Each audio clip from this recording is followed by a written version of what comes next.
In this lesson, we shall focus on mathematics, MATH141. We shall look at a wide range of problems and we shall solve a wide range of tutorial 11 questions today. And we actually obviously are getting started with our discussion here. Okay, right. So there are a couple of things obviously that we need to take into account here. What are the things that we need to take exactly into account? The things that we need to take exactly into account pertain conics, or what you call conic sections. And in each case, identify the conic section and sketch the curve indicating the vertices, foci, and asymptotes if applicable, etc. Okay, if you look at the, I'm actually obviously indicating that we have already done 2A together with 2B. But obviously, you note the fact that we did 2A and 2B, yet there was a small little issue with the answer in 2B because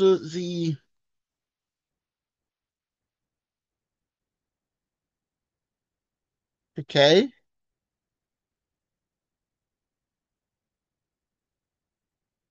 okay, I'm looking at the charts, please.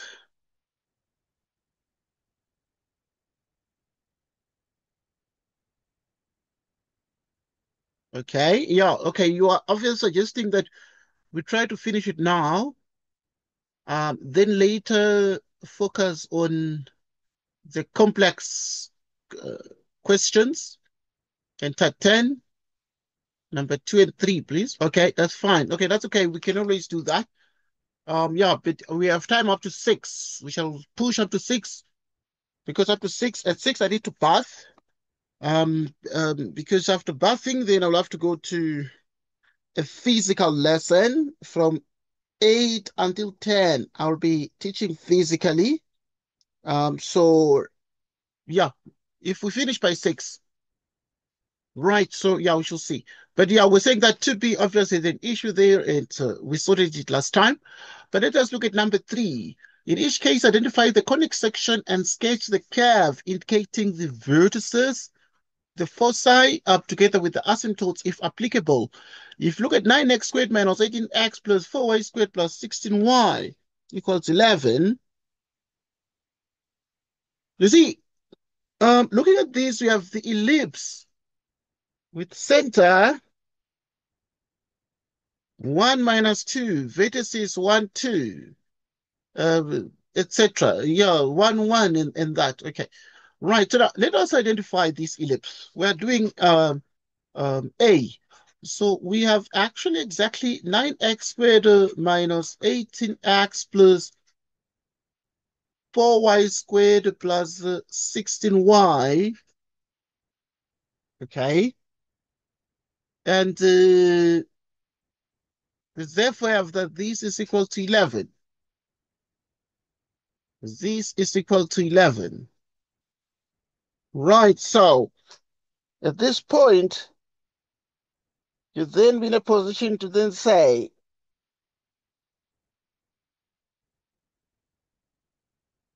um, you can factor out 9 out of this, getting x squared minus double x.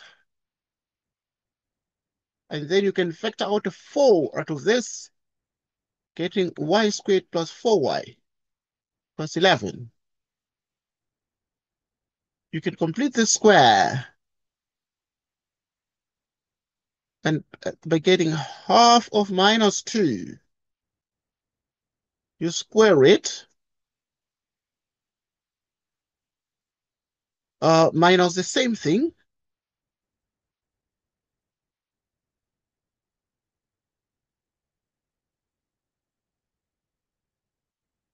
Right, y squared plus 4y.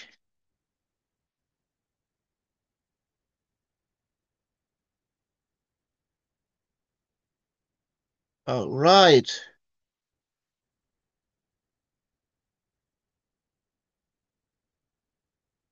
Which is equal to 11. So you have 9, This is going to be x minus 1, which you close, plus 4y plus 2. Then you have 11. You have 11. Right, let me see. Yeah, that's correct. So obviously this would be fine, but you can see therefore that this is minus 1, but you see if you move it to the other side, it becomes 11 plus. So this is actually exactly minus 1, but if you multiply by the 9, it becomes exactly a minus 9, but if you bring it across, it becomes a 9 plus. This becomes obviously a 2. If you divide 4 by 2, it becomes a 2, which is square, becomes a 4, and you multiply by 9, it becomes a 36, which is 9x minus 1 squared, y plus 2 squared. 11 plus 9 becomes a 20, plus 36 becomes a 56. Becomes exactly 56. Okay, so you have that 56 there.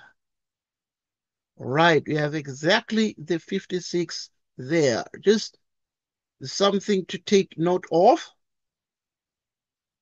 Right, just something to take note of over there. So we continue with our interpretation. We continue with our interpretation. So obviously, if we have these, the question then is, what exactly do we do now? We identify the rest of the features that we've learned, interpret them correctly, and move to analyze the next stuff. Okay, so obvious and positive because we are reasoning to check if everything is okay here. Right, if everything is okay, then we're able to see what to do next. What exactly to do next in this particular case. Right, in this particular case. Make sure that everything is very correct. Yeah, let's see the charts.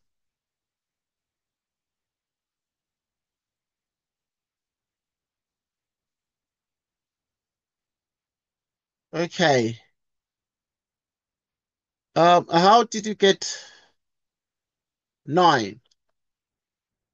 And yeah, you said how did you get 9 and 39? Okay, these are the things I'm trying to confirm. How we got 9 and 36? Okay. Obviously, the way we got, oh yeah, the 9 and 36. Okay, the 9 and the 36. Because this factorization that it's going to have what? It's going to have the factorization that will have the trinomials. So let's look at the trinomials. So you look at the trinomials from here to there. So this trinomial is going to be what? It's going to be exactly x squared minus 2x plus 1. Then we factorize this. And clearly the factors become x minus 1 squared, all squared. And so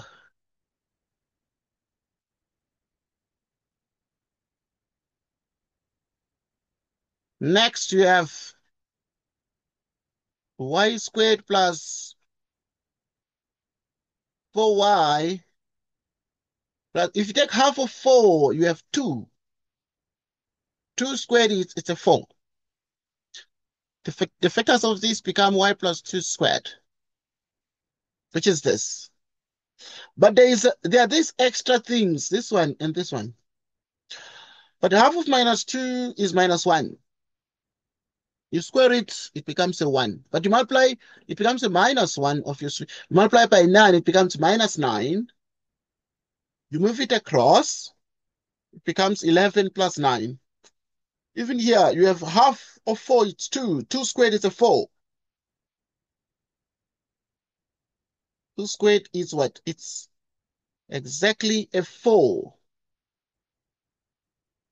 So this one must be 4 by 4, which must be 16. I was checking. 4 by 4, which is 16. And then if we add everything, it becomes 20, and then it becomes 36. Okay, now this becomes very nice with the 36. You divide through by what? By 36.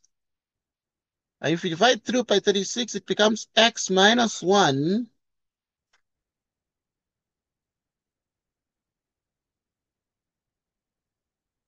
All right, so if you divide through by 36, it becomes x minus 1 squared. So if you divide 9 by 36, it becomes a 4. And then you have y plus 2. You divide 4 by 36, it becomes a 9. Okay. So now, check this out.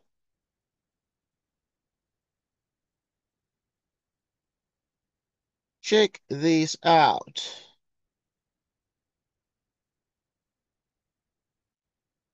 Check this out.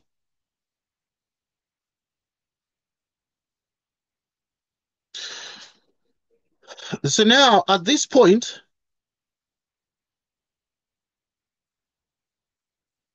okay, so at this point, it's clear that the ellipse we're dealing with, the conic sections we're dealing with is an ellipse. So this is clearly an ellipse. It has center.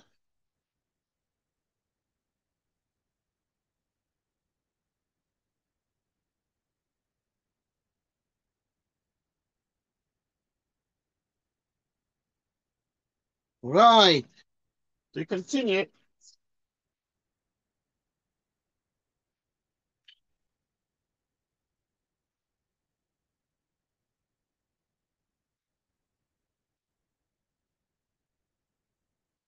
We continue. The center is 1 minus 2.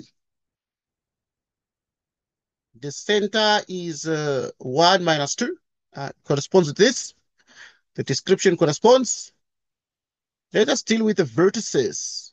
Right, to deal with the vertices, we'll remember we need to look at the fact that A is always the biggest. So A is bigger than B, always. For the ellipse, first we do it for the ellipse. As we have actually discussed last time. Right. So now, if this actually becomes the case, we then continue as follows. So yeah, we do it for the ellipse, but also we do it for the parabola. Okay, we do it for the parabola. So let's continue. If A is bigger than B, A is always the biggest. So at this point, it means that we're gonna write A squared is equal to 9. B squared equals 4.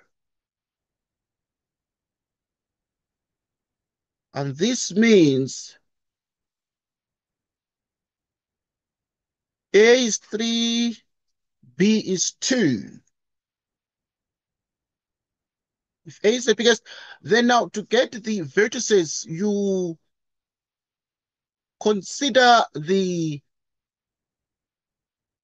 fact that the center is this one. If the center is this one, If A is actually the biggest one, it means that the ellipse, it means the measure axis, right? It means that the measure axis is going to be parallel to the y-axis. If the measure axis is part of the y-axis, it means that the ellipse is going to be like this. At this point, it means therefore that the measure axis, right, is parallel to the y-axis.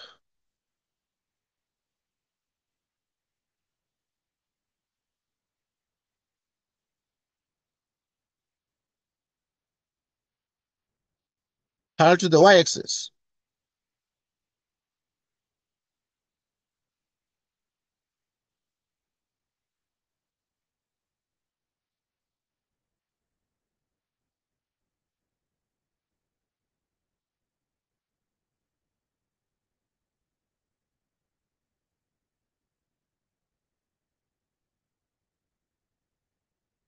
Measure axis is parallel to the y-axis.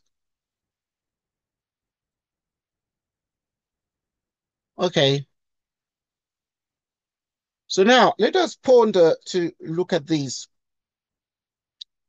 So if the measure axis is parallel to the y-axis, because the y has a big one, a big 9, and the axis is small, 4, this then means that what we're going to do, we're going to add a and subtract a from the center. We're going to add a and also subtract a from the center. So what then do we do here? Because we have already found the coordinates of the center. Right. Since we have already found the coordinates of the center, what we then do is we add and subtract.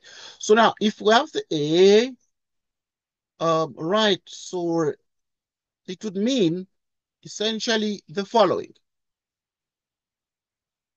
It would mean essentially the following. We take, so now we're dealing with the vertices now.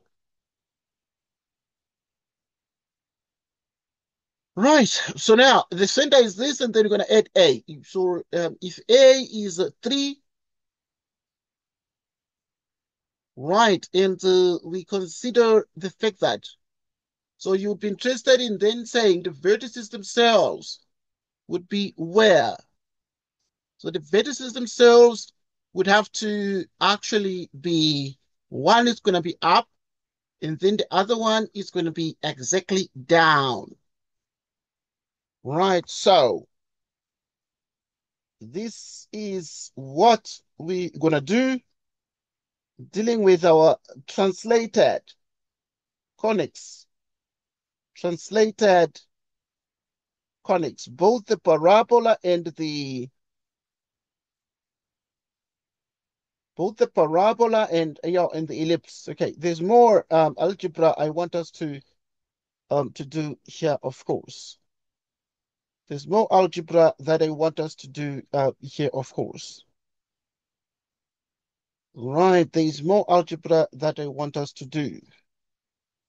Right.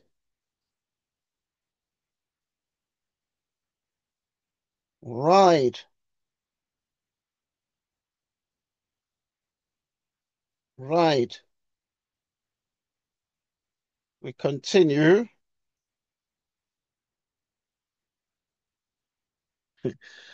Zina, they've written wrong things here. I'm just posing because I'm just reasoning everything they've written.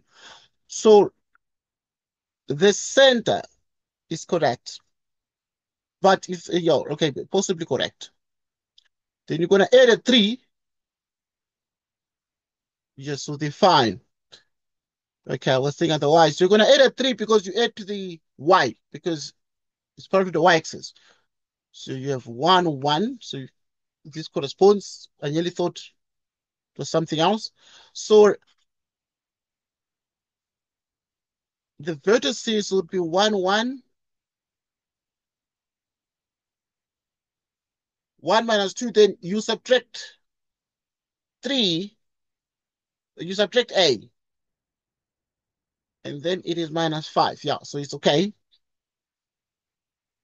And so now to deal with the foci, say, okay, you remember the C. Now, this is what you remember.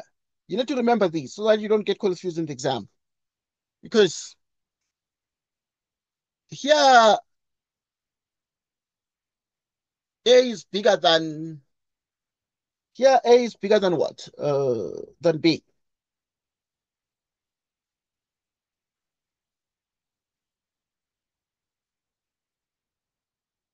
So that C is the square root.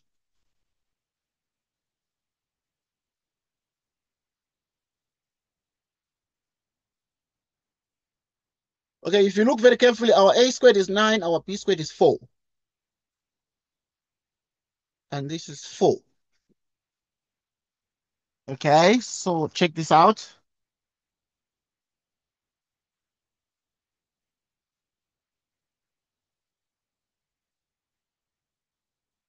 And C becomes the square root of what?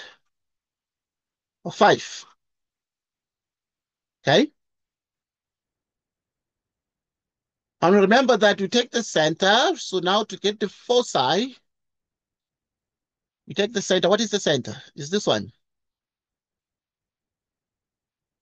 Because the ellipse is like this, meaning the major axis, right, major axis is parallel to y-axis. Right, so you add, subtract, is equal to 5. Right, you add, subtract, the square root of 5.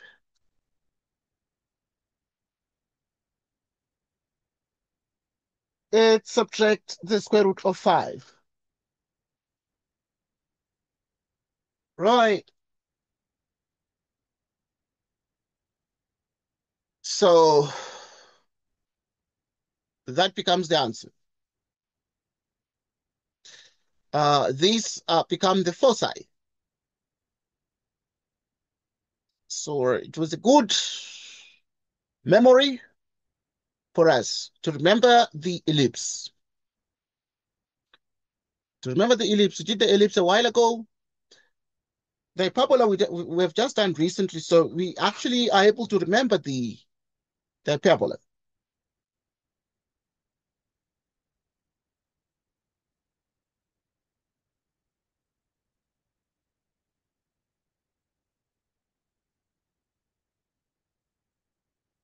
We're able to remember the hyperbola.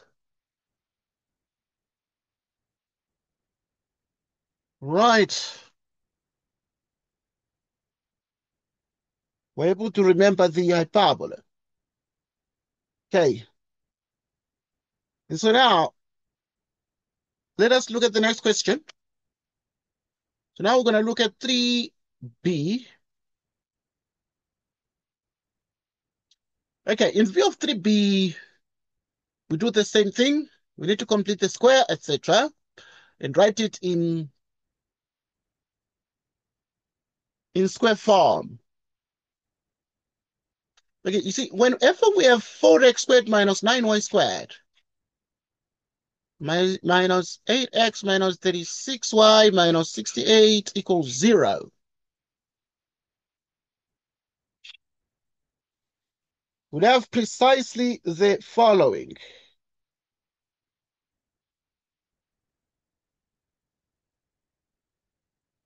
So that we have s prime to 3.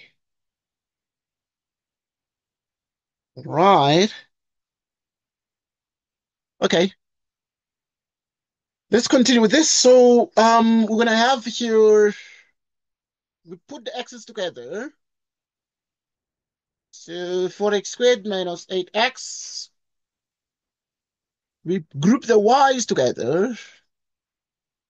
Minus 9y squared minus 36y is equal to 68.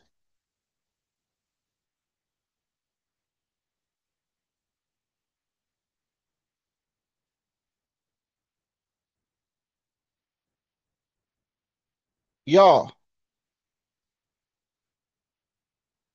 Okay. Yeah, we have that. Let us factor out 4. From the first, getting x squared minus double x. Factor out negative 9. You have y squared plus 4. Okay, you need to complete the square within the parentheses at this point. And to complete the square within the parentheses would have exactly the following. You'd have exactly the following. Let us check this out.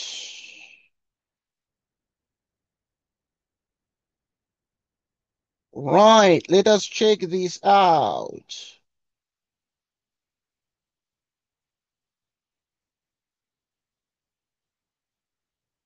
We check this out.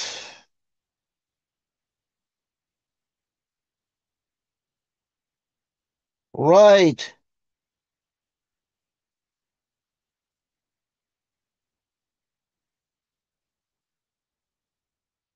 And then now we check this out.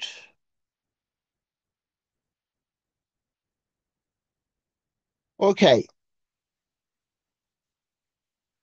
Now, what exactly then do we do here?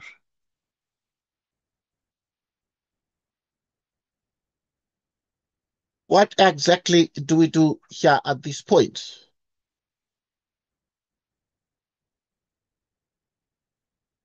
So now you'd actually take this and say, complete the square. This will be 4x squared minus 2x. Then you add half of a half of minus 2.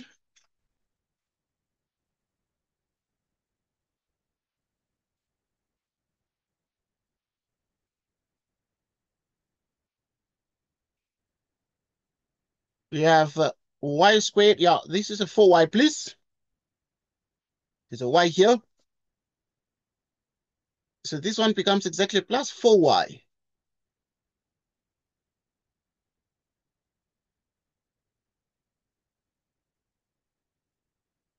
Plus 1/2 of 4. Completing the square. Minus the same thing.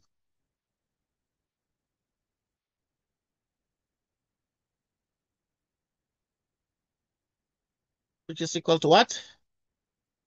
68. Which is x minus 1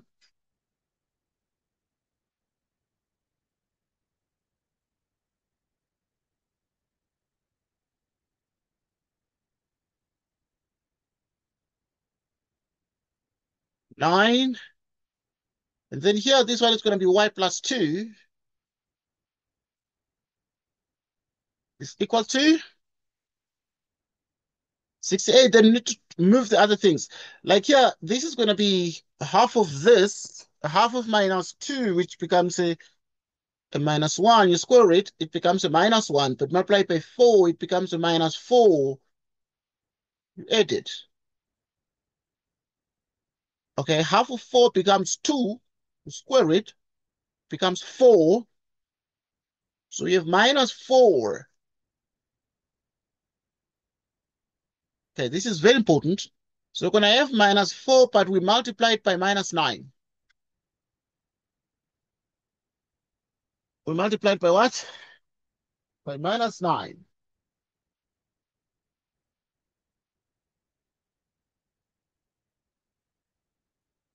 Okay, see, if you have minus 4, you multiply it by minus 9, it becomes exactly a 36. It becomes exactly 36. So if it becomes a 36, it becomes like a positive 36, but if you move it on the other side, it will become negative. Okay, let us simplify this. This is 4x minus 1 is squared, y plus 2 squared. You need to add these things. Okay, To make sure we get the correct answers, we can use the cal, but we still can do without the calculator. See, this is the point. It's not a question of the calculator. 68 plus 4 minus 36.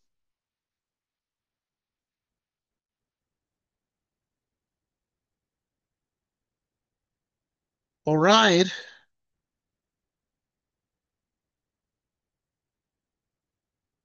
36.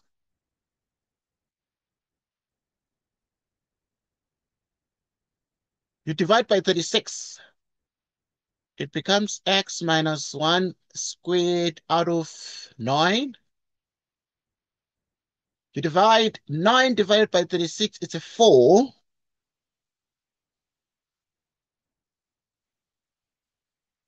Okay. Right. Right.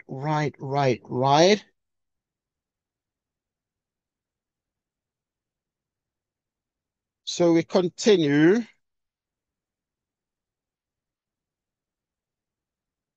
We continue.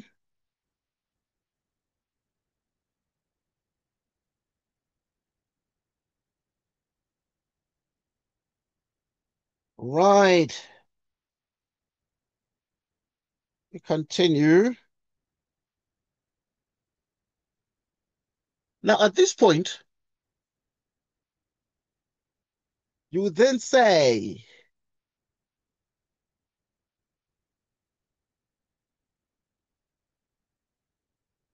okay, so what do we do here?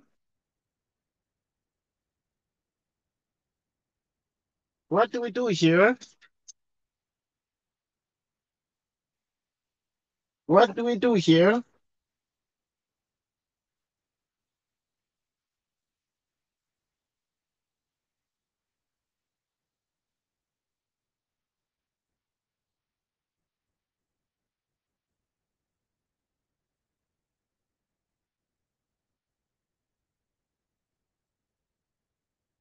Okay, right. Okay, what do we do here? Okay, it's usual. This one is our usual hyperbola. This is the classification because you need to identify, or it is the identification. Right, so it is our hyperbola. Right, being hyperbola, what is the center? It is center 1 minus 2. But you see, we did the hyperbola recently, but you see, it's not like the ellipse because we always say the biggest one is actually, or the positive one. This is what we say. We take the positive one. So what then is the positive one? The positive one in this case is what? Is our x.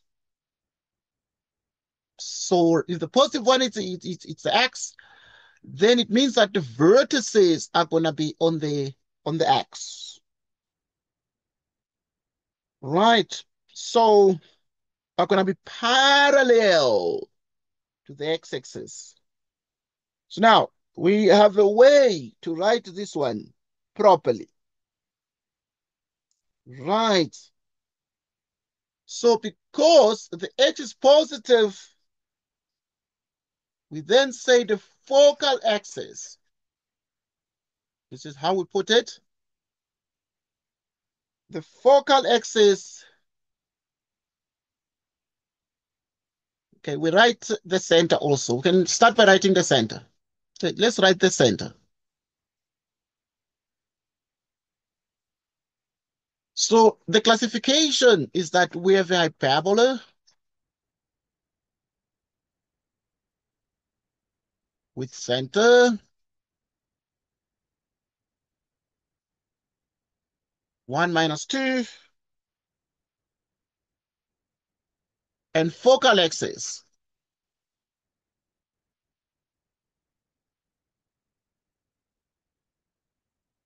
parallel to x-axis.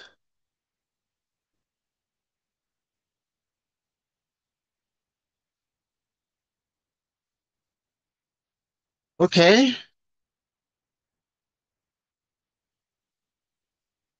Okay.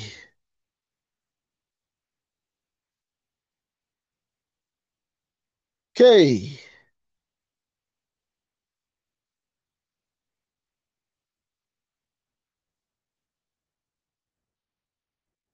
All right.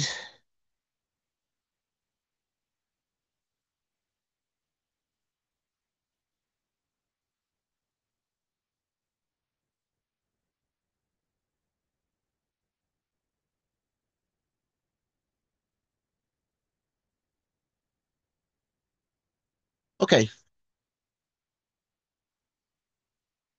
Um, it is a hyperbola with center 1 and minus 2 and focal axis parallel to the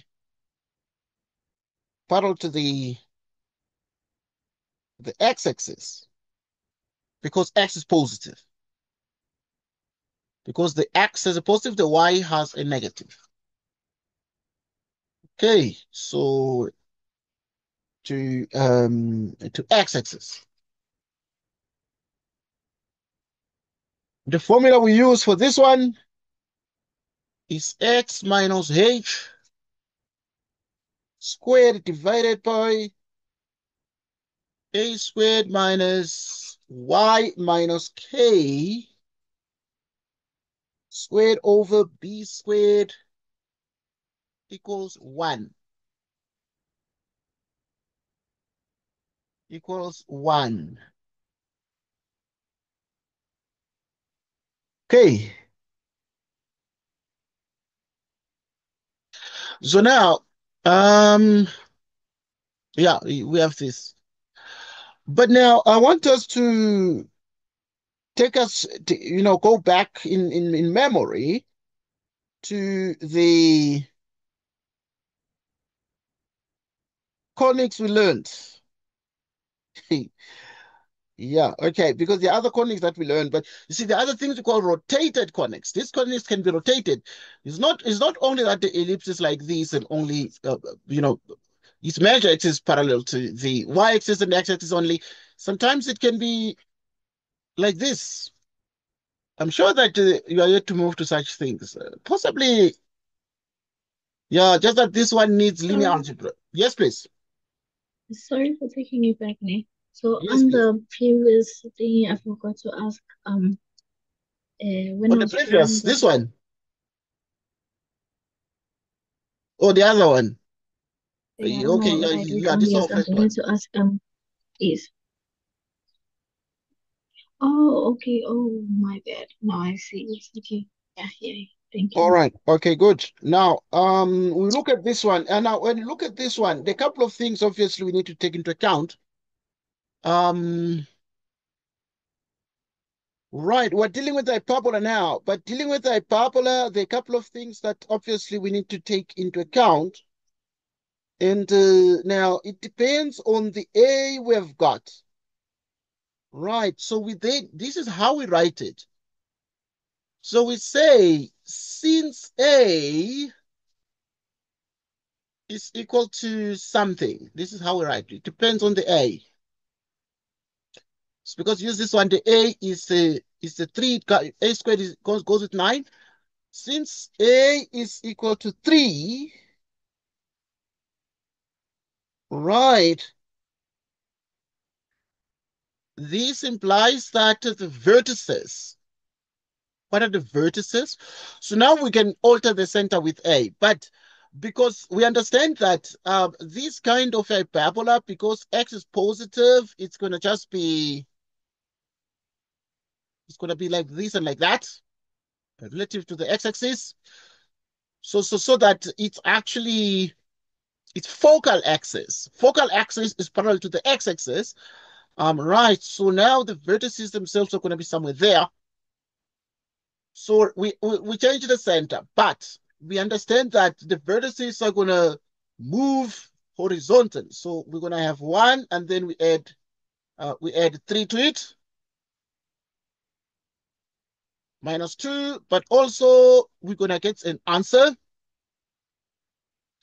So when you say one plus three, 4 minus two.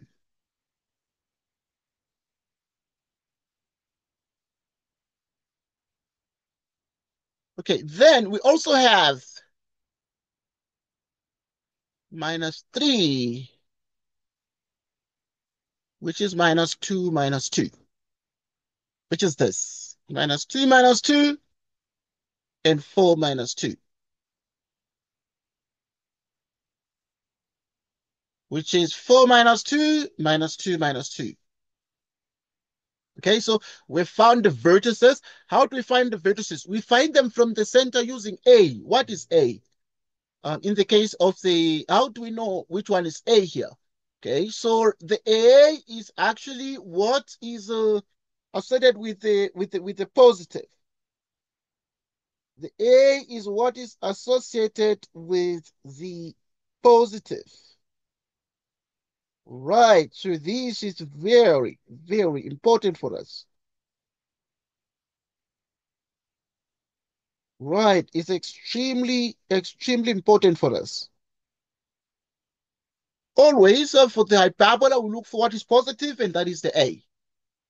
So the A is going to be 9. Because the A sometimes can come from the Y, because you can have Y minus K squared over A squared minus X minus H squared over B squared equals 1. Obviously, in this case, this is the A. It goes with the Y, because here it's not, the A does not depend on which one is the biggest. In the ellipse, yes. But here the A, because in the ellipse is always B less than A. B less than A always applies in the ellipse. But here it's different. We just choose the positive, we identify the positive, and then whatever is at the bottom is the A, whether big or small. Either bigger or smaller than B squared, doesn't matter. Okay. Now, we have okay, something also to remember, and not to confuse this. For the ellipse, it's minus, it's A squared minus B squared, but for the hyperbola, it's plus. So it becomes like A squared plus B squared. Right. For the hyperbola, then this one would give us the foci. Okay, this will give us the foci. So now at this point, we are identifying our A and our B.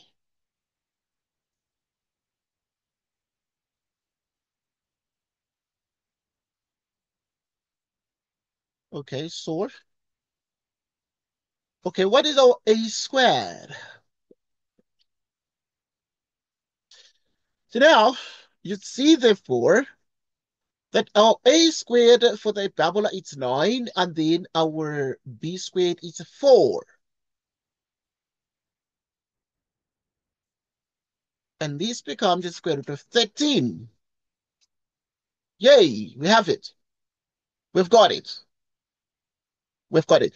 Now, if you found the C the correct way, but we need to remember that the C has the square root of a sum. And then now we're going to find the foci. To get the foci, we take the center. What did you get the center to be? Right, we got the center to be 1 and minus 2. 1 and minus 2. So obviously, it's like 1 and minus 2. So, but because the focal axis, the hyperbola is like this, because the x is positive, it's a positive, and therefore associated with a positive, of course, not just positive. So it means therefore x is gonna be affected. by this. We're going to affect the x component. So if the center is 1 minus 2, it means that it's going to be transformed to 1. Then we add plus or minus the square root of 13 with minus 2. So this one becomes the foci. So that becomes the foci. So it's something we can think about. So this becomes the foci. Okay,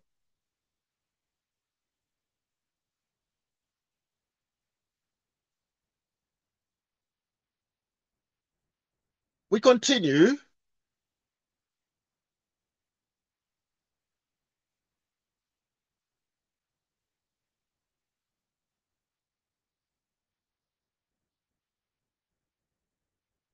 Okay,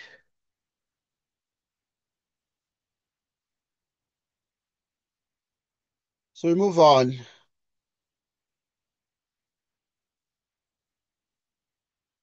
Okay, we've got everything. Okay, yeah, except the asymptotes. Except the asymptotes. Obviously, to get the asymptotes, because in this case, x is the positive one. If x is, I just say x is the positive one because come first now. So I started with the y is the negative. So you'd have x minus 1 squared over 9.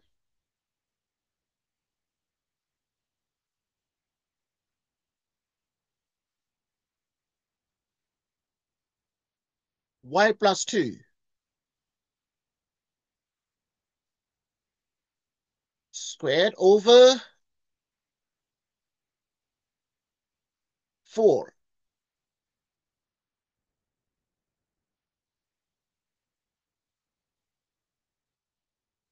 Okay.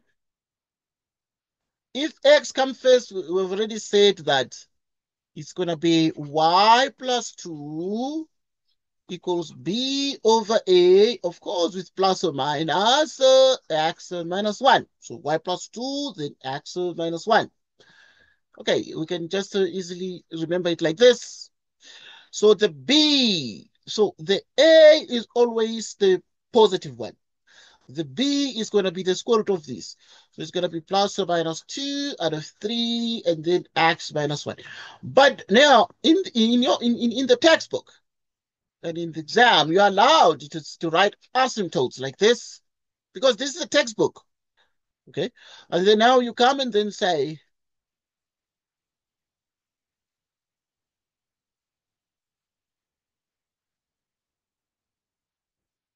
so,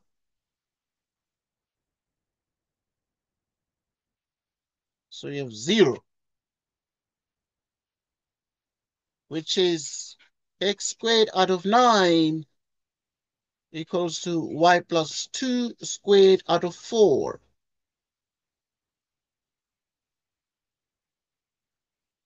So you have x minus 1.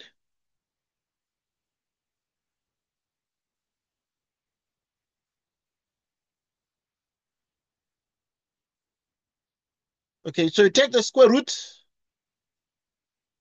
Okay, before you even take the square root, you can take the square. Okay, you just equate it to 0. You just change this 1 to 0. Obviously, this works for the hyperbola. So it means that x minus 1 squared,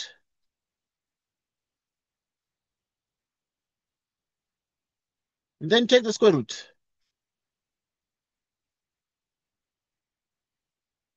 3 over 2, because if you take the square root of 9 becomes 3, out of 4 becomes 2. Okay, we have taken the square root, but we must make y the subject, always. Okay, we don't write, as much as these things are the same, but yeah, I mean, we must make y the subject out of this to get the asymptotes. So it becomes y plus 2, making y the subject,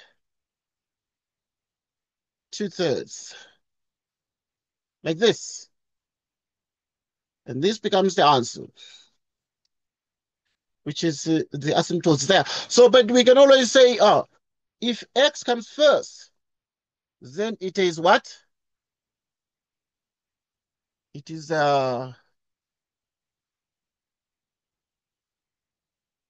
it is b over a. But if y is positive, then it becomes a over b. That's all. Okay, but of course the plus or minus is always there. All right, so this then is what we have for this particular. Okay, in this case, we're supposed to, in each case, identify the conic section. We've identified it as a hyperbola for the part B. Okay, we've identified it as a hyperbola and sketched a curve indicating the vertices, the foci, and the asymptotes if applicable. Right, if applicable. So we continue.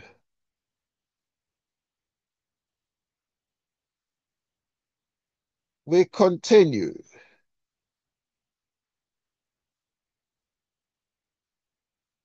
Right. We continue.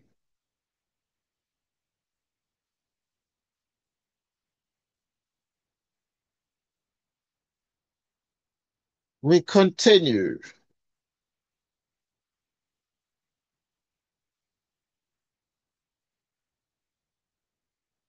Okay.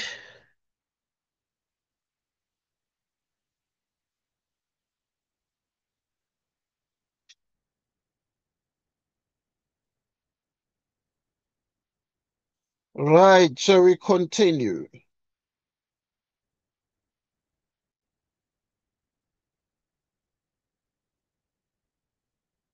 Right. So we continue.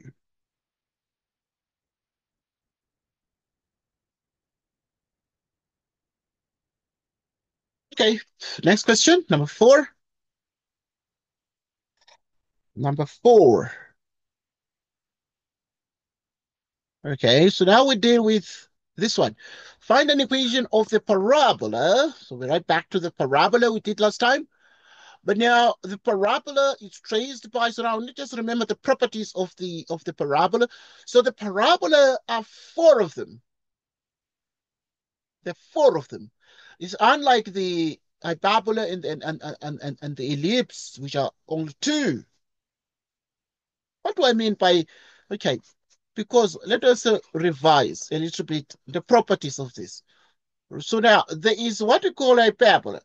There are two of them, but what do I mean by there are two equations? So for the hyperbola, overall in this module, we learn more, but obviously mathematics, they are much more than this. But because here we're not studying the rotated conics, because these conics can be rotated in the plane, but that one normally it's done with linear algebra too, because it uses matrices and the angles of rotation and things. But now there's this one where we then say y minus k over a squared minus x minus h squared.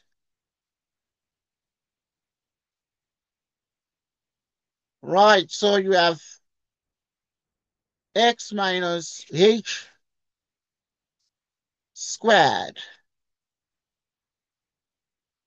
y minus k squared. Okay.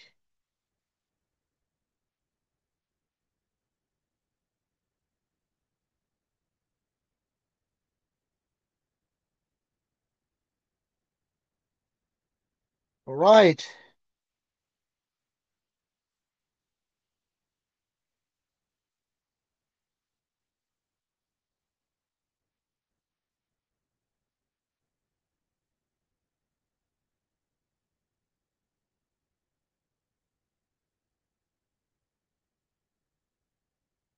So we continue.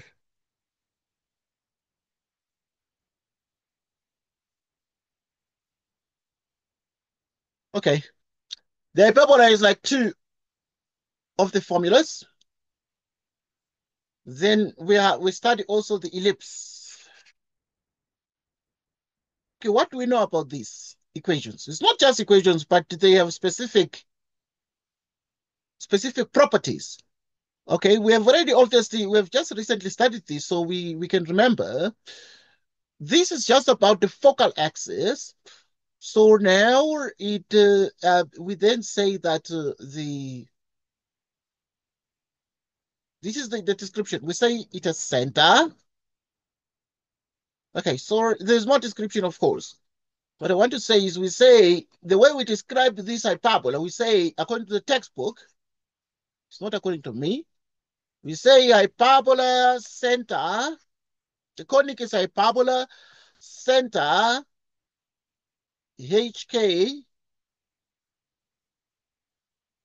width.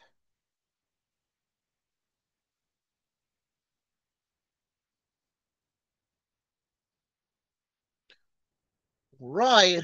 Width.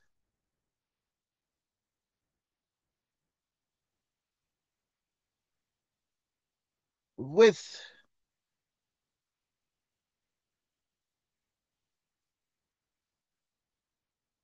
Right. Width. Or sometimes we use end. So it is a parabola with center HK end. Focal. Focal axis parallel. Parallel to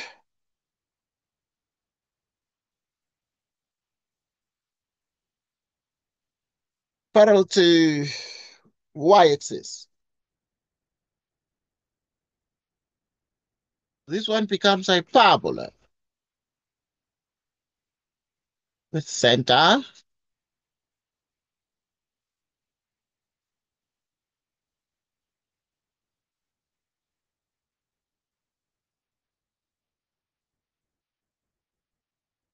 with focal axis. Okay, the focal axis parallel to the y-axis because I normally say the y looks like it has a positive. There's a positive associated with the y and a negative associated with the x. Okay, so now, however, you can remember that, but there's a parabola with center HK and focal axis parallel.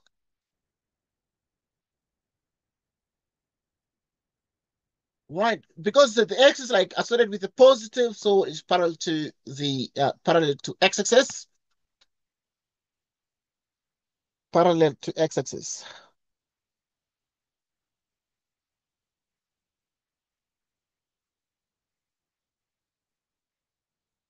parallel to x-axis,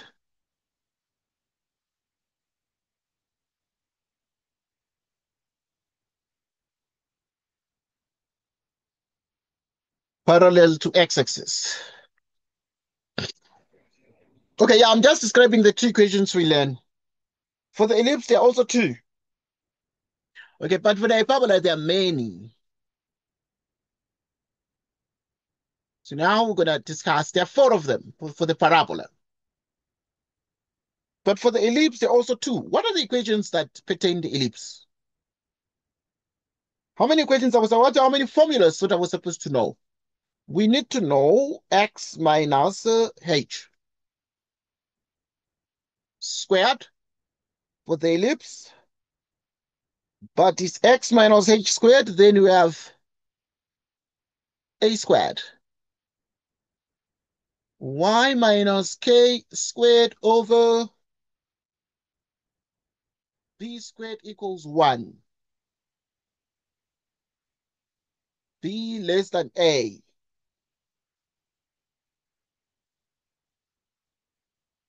Y minus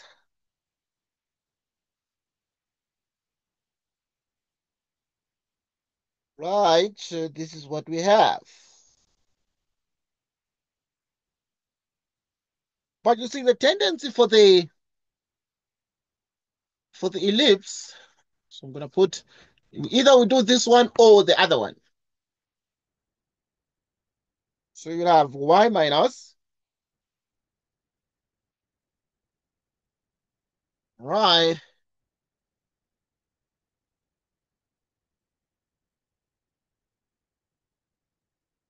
right, so you continue.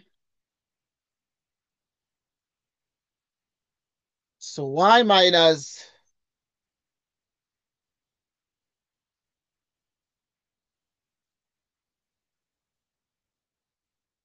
Okay. I wanted to say we start with x always. Okay, it is the same thing, but according to the textbook, we start with x, but the x now can be divided by b squared. Okay, this is systematic so that you have a way to remember. So that now you have y minus k, and then you square this, you divide by a squared equals 1. And then this one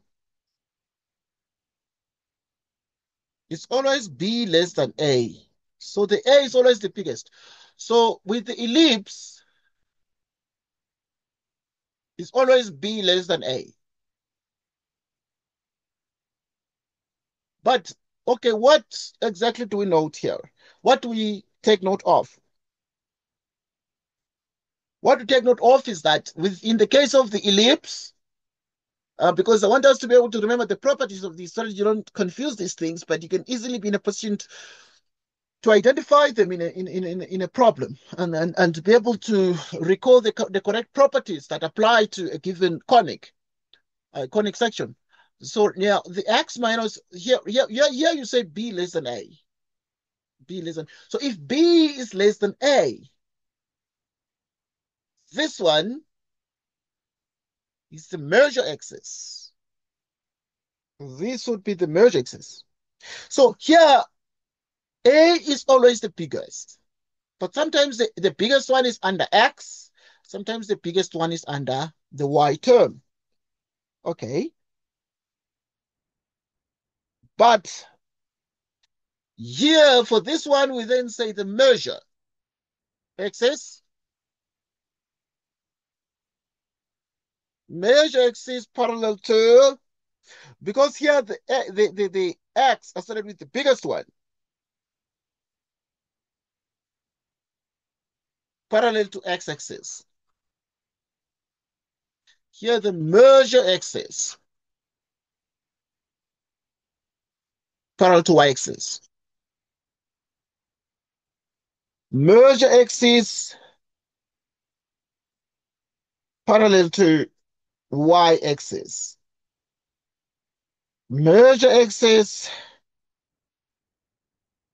parallel to, because the y is having the biggest a. So the measure axis is parallel to y-axis. Here the measure axis is parallel to the x-axis because x is associated with the biggest one. Is the numerator of the biggest a. Of course, the center.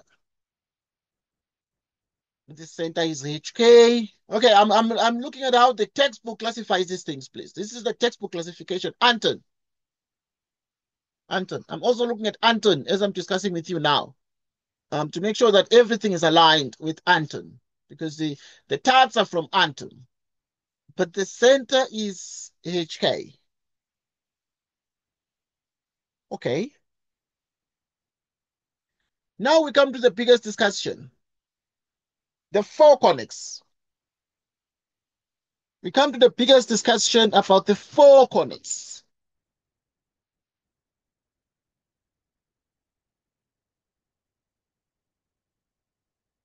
The four conics. Okay, we studied them in two classes. Okay, we say parabolas.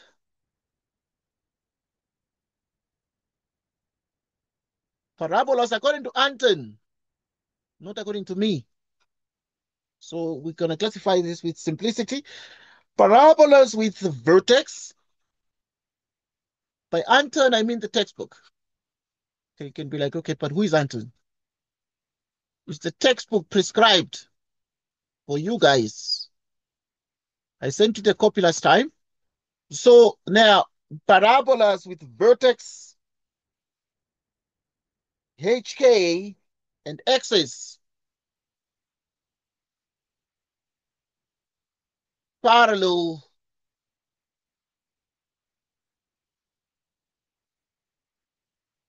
to x-axis,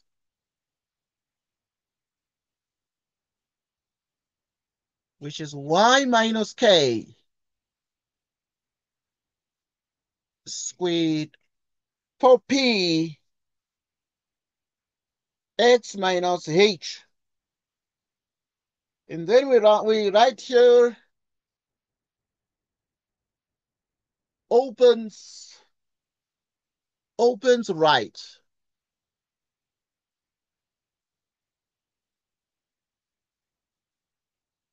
Opens right.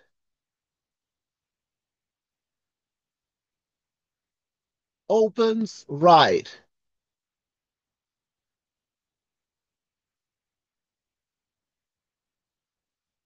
Right.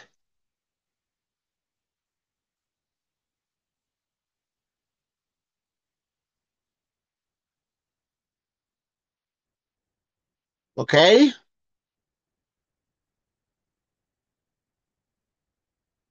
Okay, now there's another one. There's also y minus k. Sometimes there's a negative in front here. There's a minus 4p. And then you have x minus h.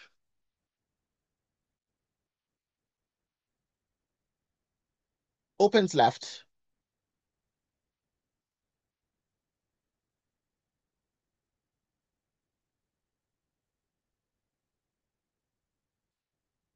Parabolas with vertex.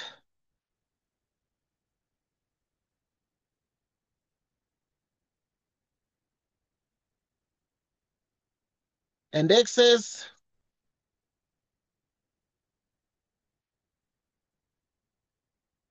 parallel to y-axis.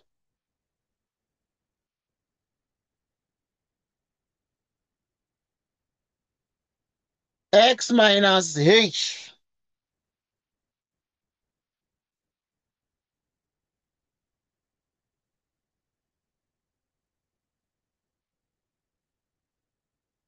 Y minus k. X minus h. Minus 4p y minus k. Opens up.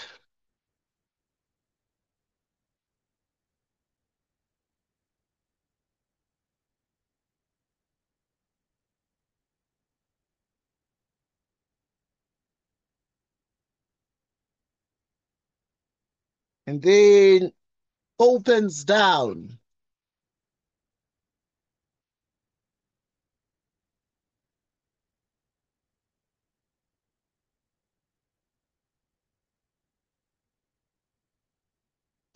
Okay.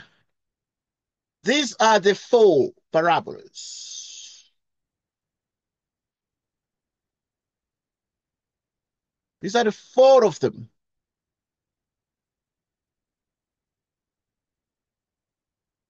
These are the four of them. Okay, I want us to just take a deep breath, reflect on this, and like try to internalize them.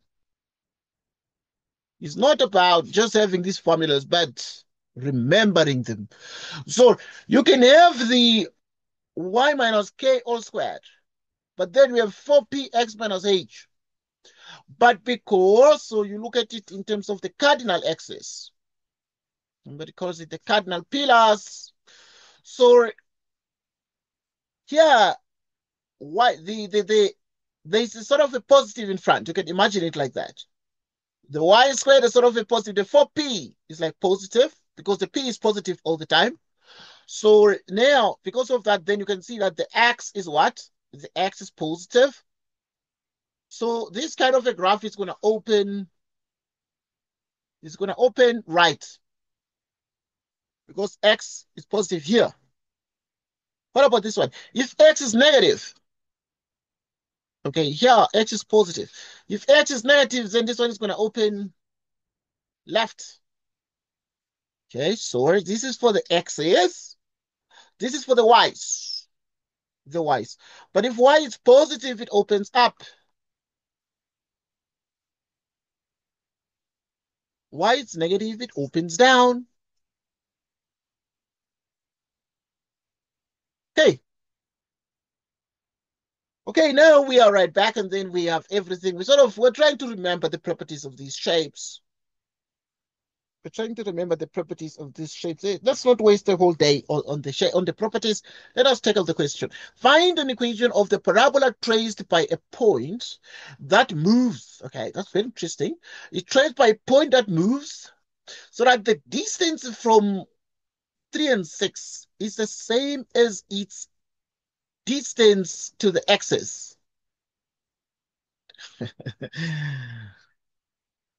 Right. Its distance to the x-axis. This is more like we need to picture it because there's some movements here. And with the movements, you see, we don't describe things in terms of the movements.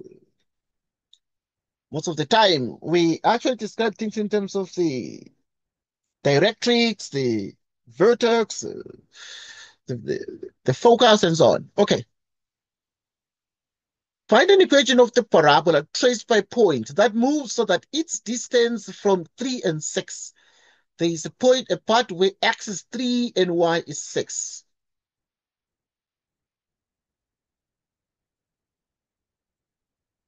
3 and 6. Right. So if 3 and 6,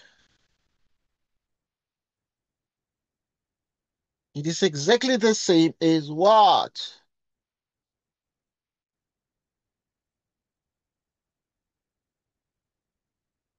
Okay.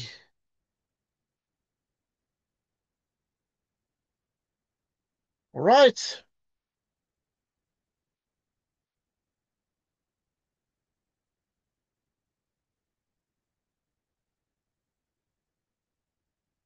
So now we continue, please. So if this is the case, then we think about what we need to do here. We think about exactly what we need to do here.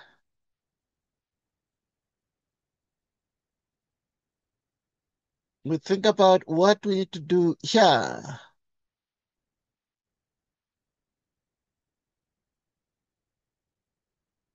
Right. You think about what we need to do here. Okay. Let's analyze this together, please. Find an equation of the parabola traced by a point that moves so that its distance from 3 and 6.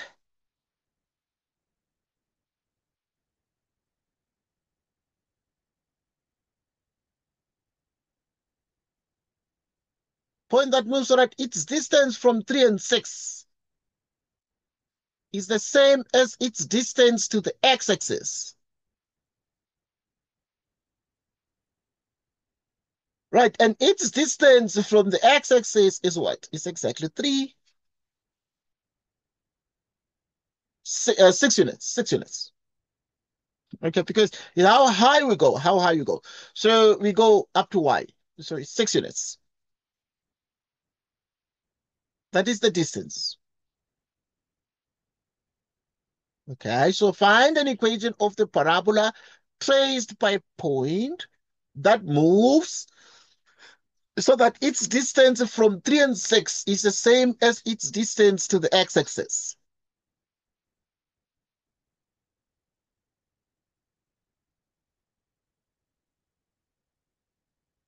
Okay, there's more. Okay, I want us to reflect on the statement here. Because when they are saying you need to find an equation of the parabola traced, the parabola is traced by point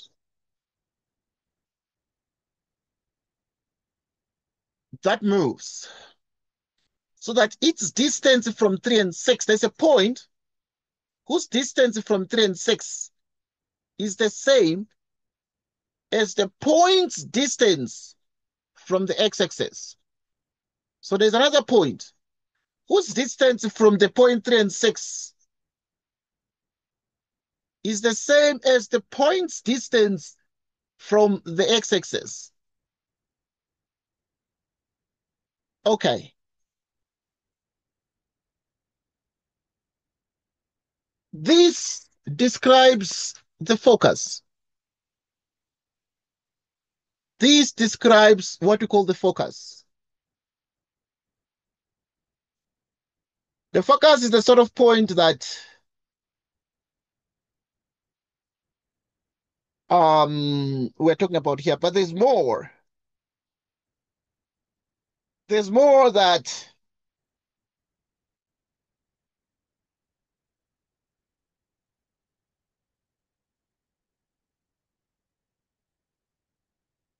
right.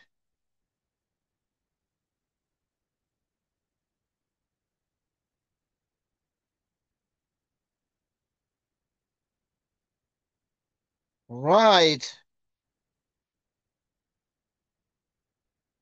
So we continue. We continue.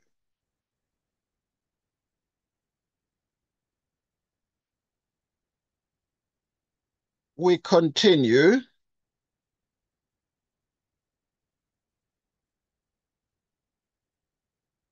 Right.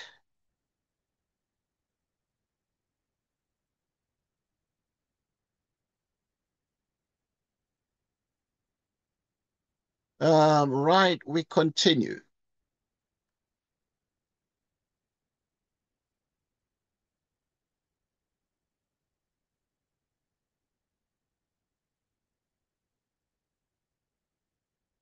We continue.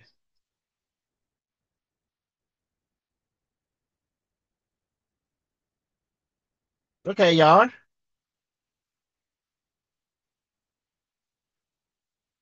Okay. Okay, there's more I want us to discuss about this.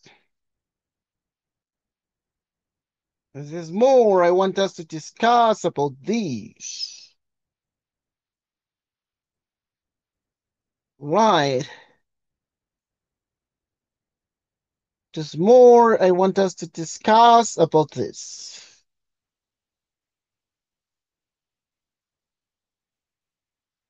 So this says there's a point that moves. So this is how we describe a parabola. And then we are done, please.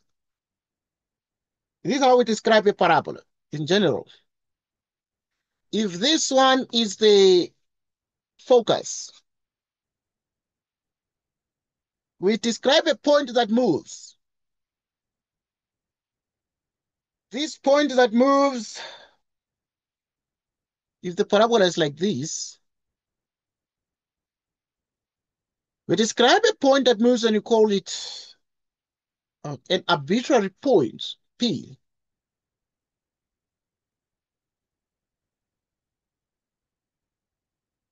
And then we have the directrix. We have the directrix.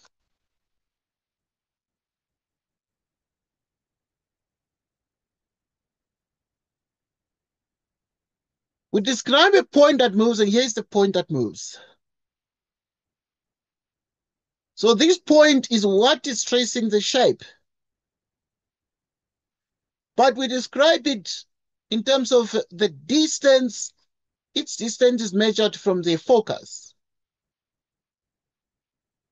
And this point moves and it traces this. So find an equation of the parabola traced by a point that moves so that its distance. So let me lower this a little bit down. I want to draw, to run over the words. Okay, so yeah, this is just a rough sketch of the rule we use. We look at 3, 6. 3 and 6. Find an equation of the parabola traced by a point that moves so that its distance from 3 and 6 is exactly the same. Yeah. As its distance to the x-axis.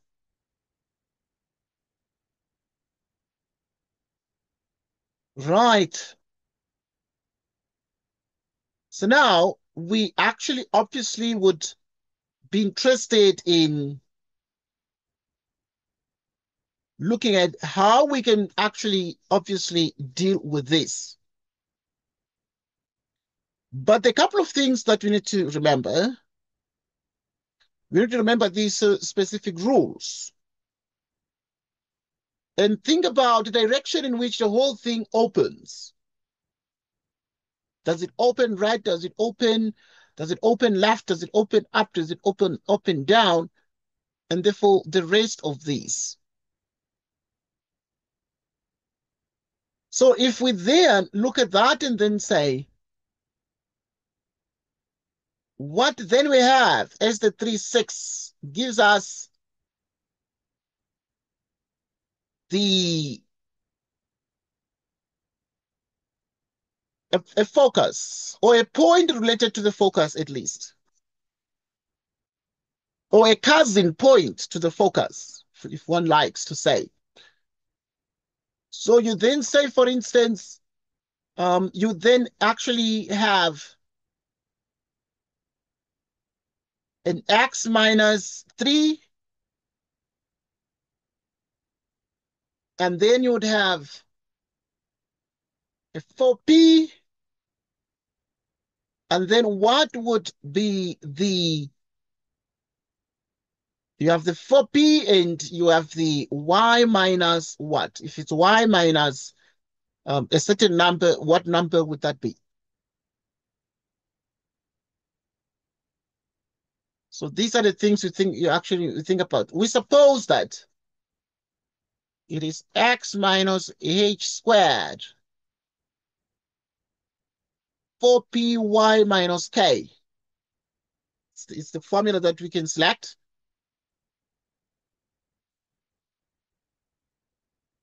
Right. And now if the formula that we can select, as indicated here, this one opens up. So we therefore assume that therefore these will certainly open up. Okay. These will surely open up. So then if it opens up, you'd have a variety of possible shapes. Right, you'd have a variety of possible shapes.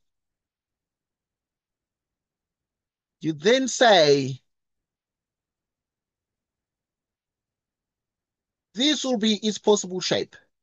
And let us ponder and reason this out because it's the same notion as this.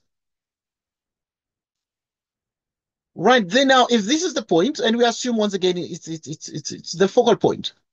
So that is being described. But now the question is obviously being given the focal point. What does the focal point give us? So the focal point would give us, would be associated with an axis that runs through the middle. But from it, we shall be able to find the vertex. What would the vertex be? Right, so it would be that the x of the vertex is 3, and then the y is the midpoint. If this runs up to 6 to the focal point, then the midpoint for the vertex is going to be a 3. It's going to be exactly a 3.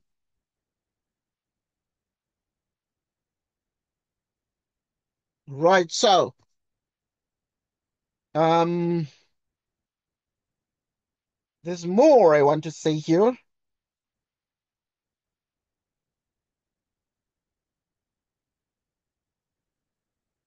There is more I want to say.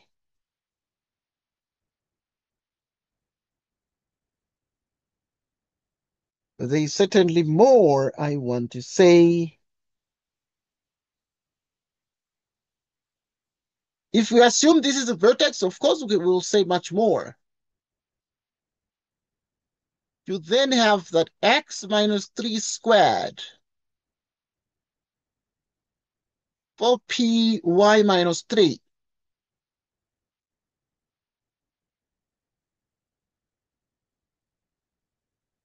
Right. So the question, therefore, is what is the P? The P, therefore, is going to be the distance here, the distance there. This would be the directrix.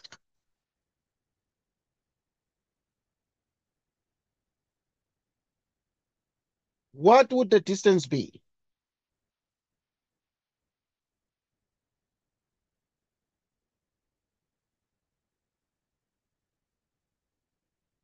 Okay.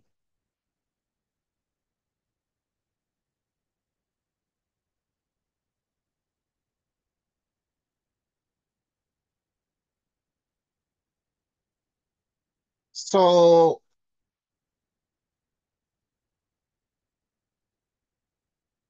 okay. So we are measuring 3 units. 3 units. So that P becomes 3, and therefore x minus 3 squared is 4 times 3, and y minus 3, and therefore x minus 3 squared, 4 by 3 is 12, y minus 3. And this is the answer. Any question about this? So which means, therefore, we have the y is equal to 0 on this axis here. Y is equal to exactly 0 there. From 0 to 6,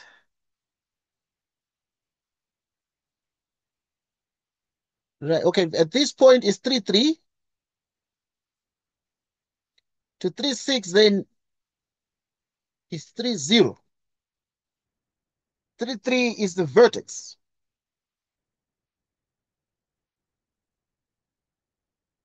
And then we interpret the fact that we need to find the equation of the parabola traced by a point that moves, so that its distance from the 3, 6 is a point that moves. So we can put the point somewhere here. Call it x and y. We are measuring the distance from 3, 6 is the same as its distance from the x-axis. So this point is going to come here. Its distance from this point, and then it moves here, is the same as its distance from the x-axis. Its distance from the x-axis. By the time it gets here, its distance from the point is going to be the same as its distance from the x-axis. So this point is going to be in the middle here. It's going to be in the middle there. But in the middle, it describes the vertex for us. It describes the vertex.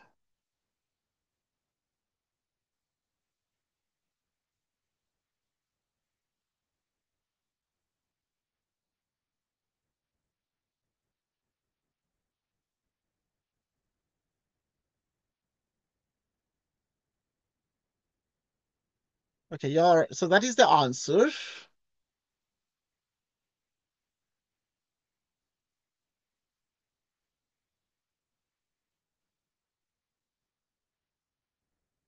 That is the answer. Yeah, we're gonna take a break, please. I'm supposed to go and teach physically and think about this question. Very interesting one, but there's a lot you can pick from this. So it's a very, very interesting question. So I'm just thinking about these. Just thinking about these.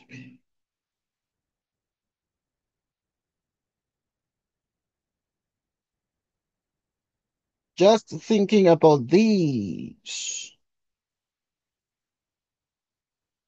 Okay, in line with this, just before we stop, generally we call this point P and then we call this one. So we then say we call this one P, D is this one. And then we come and then say PF, the distance between P and F.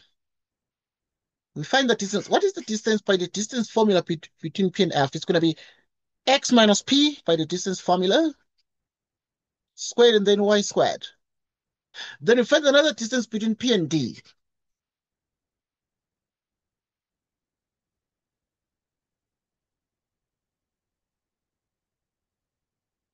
And then we have the distance between P and D is x plus P squared, and then 0 squared, the y and the y.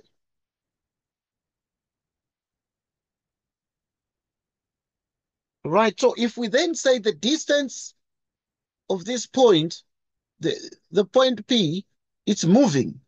But by moving it, tracing the shape.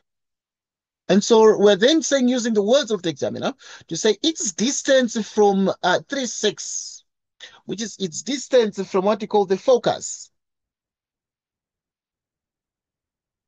Its distance from the focus is the same as its distance to the x-axis. So if it's here, the distance from the focus is the same as this distance. So E is the midpoint. The midpoint. So as a consequence, this point is going to be, okay, the distance from of P to F is the same as the distance to these directrix. The same as the distance to directrix. So we then say PF is equal to PD.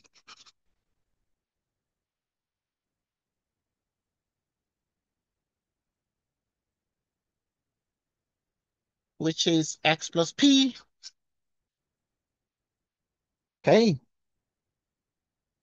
You simplify everything, which means y squared is equal to 4px. Okay, if you square everything here, it becomes y squared is equal to 4px. For example, for this kind of a shape. So even here,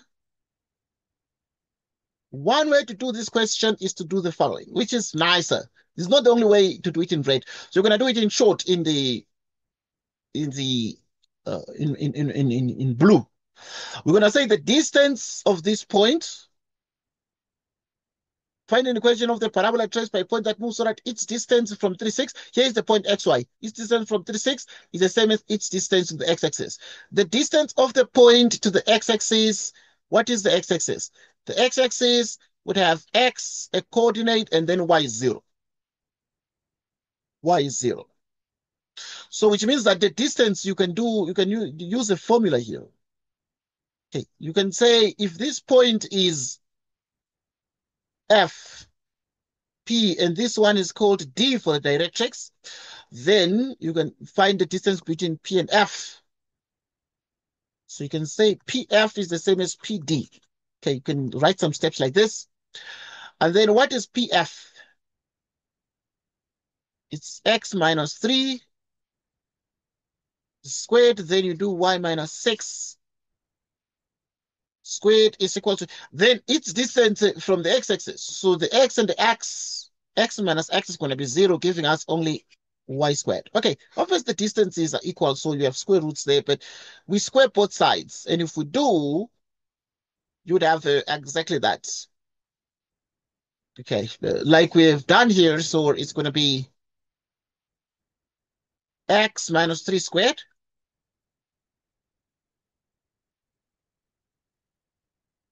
which is equal to y squared. Okay, you square both sides here. Okay, if you square both sides,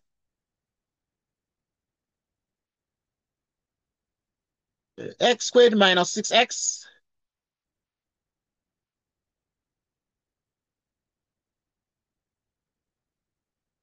plus 9 plus y squared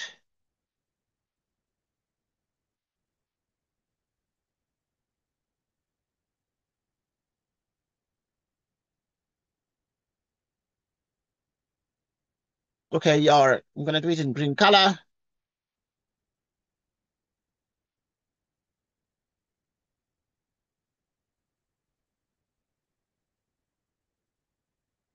Okay, the y squared is going to like cancel. If the y squared is going to cancel, it's going to give us the answers. So you're going to have x squared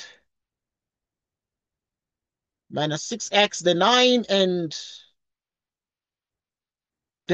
and the 36 is going to give us a 45 minus 12y. Let us look at this. Okay. So you can do it like that. You can say the distance to the point is the same distance to the x-axis, yeah? Okay, I know it's congested here, but I'm trying to make sure that you can see everything we played with to get the answer. So which means that you're going to have x squared minus 6x, and then we add a 9. We perform a split. So if we split 36, it's going to be 12y minus 36. X minus 3 squared, 12 into y minus 3. Okay, I just wanted to make sure that we just have everything we can see we've done. So obviously it becomes the same answer. So you can just use the fact that, okay, find the equation of the parabola traced by point. Okay, assume that you don't even know the formulas, and then say there's a point whose distance from the 3, 6 is the same as its distance from the x-axis. The x-axis, the point there, you can take x0, and then you're able to simplify, and you get the same answer that we can get using our things, our formulas in this section. Okay, I'm hoping that we can do a bit more practice questions like this. But yeah, but this is enough for the morning because I need to actually run to a physical lesson in class. But I must thank you for joining us this morning. I'm going to send the recording. Yeah, but now obviously, yeah, I'm running now to teach physically. What time are we going to meet again? Let me see. Um, I'm going to notify you either by 12, around 12, or either around 12 or around